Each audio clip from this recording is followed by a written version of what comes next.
害死古龙，骂哭周星驰，给19岁的舒淇留下了一辈子都抹不去的阴影。他就是王晶口中最无耻的金马影帝。英雄拍了一部《林与玉》，那部戏真的是混账。他的快乐全都建立在别人的痛苦上，在48岁高龄那年，硬生生挤走原定男主，给19岁涉世未深的舒淇上了此生最痛的一课。突然就把剧本改了，加了2张床戏，搞什么鬼，根本就是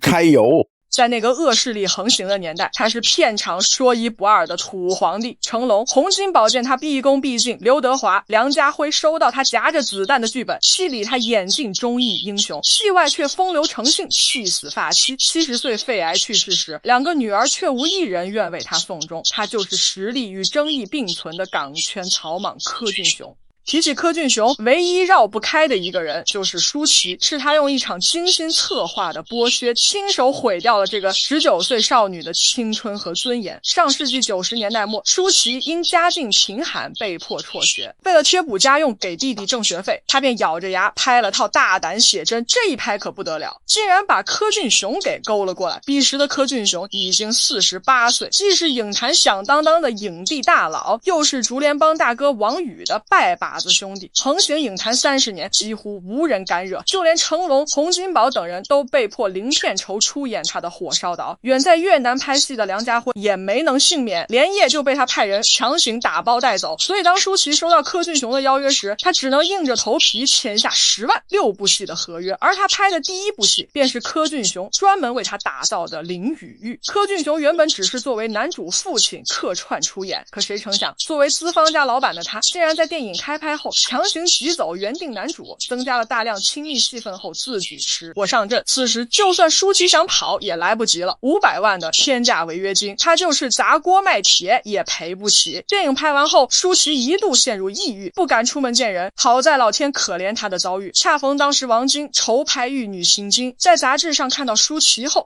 一眼便认定要请她演女主，直言她是个好苗子，不该被那样糟蹋。于是就想从柯俊雄手里买断舒淇剩余片约。可柯俊雄岂是好惹的，他当场放话，没有500万，我看谁敢带走他。情急之下，王晶突然想起在台湾未满20岁签约是违法行为，利用这一点，他一分没偷就帮舒淇解除了合约。柯俊雄气得牙痒痒，却又怕传出丑闻影响自己从政竞选，只能吸水凝人。可他仗着江湖势力，挟制艺人，蛮横霸道的行事风格早已是圈内常态。更早之前，他这份嚣张跋扈还酿成了一桩无法挽回的悲剧，受害者正是武侠大师古龙。彼时的柯俊雄刚凭借《黄埔军魂》拿下金马影帝，在台湾可谓是声势滔天。一次外出应酬，他手下小弟认出了古龙，便要求古龙来给柯俊雄敬酒撑场面。古龙小弟不服，双方瞬间剑拔弩张，柯俊雄小弟一个没注意便刺伤了来劝架的古龙，鲜血瞬间喷涌而出，紧急送医后却被告知血库血量不足，柯俊雄只能让人去黑市买血。面对生命垂危的古龙，医生根本没顾得上检查血液情况，就进行了手术。最后虽说捡回了一条命，却不想染上了严重的肝病，身子直接垮了。短短5年后，这位年仅48岁的武侠巨匠便因病去世。可柯俊雄对此始终没有一句道歉，甚至毫无悔意。他一生作恶无数，但被他伤得最深的人是台湾第一玉女张美瑶。张美瑶放弃如日中天的事业，为他生下2个女儿，可他却在婚后3年内爆出30多件绯闻，与各色女星暧昧不清。张美瑶一忍再忍，可柯俊雄竟又与造型师蔡青化暗通款曲14年，还被爆出育有1子1女，最终气得张美瑶抑郁病逝，2个女儿也与他彻底决裂。2015年，柯俊雄因肺癌走完了他罪恶的一生，2个女儿无一人出面为他送终。他纵横影坛52年，获奖无数，最后却落得个晚景凄凉、扑苦离世的下场。或许这就是对他霸道自私的终极报应。才华固然重要，但品性才是立身之本。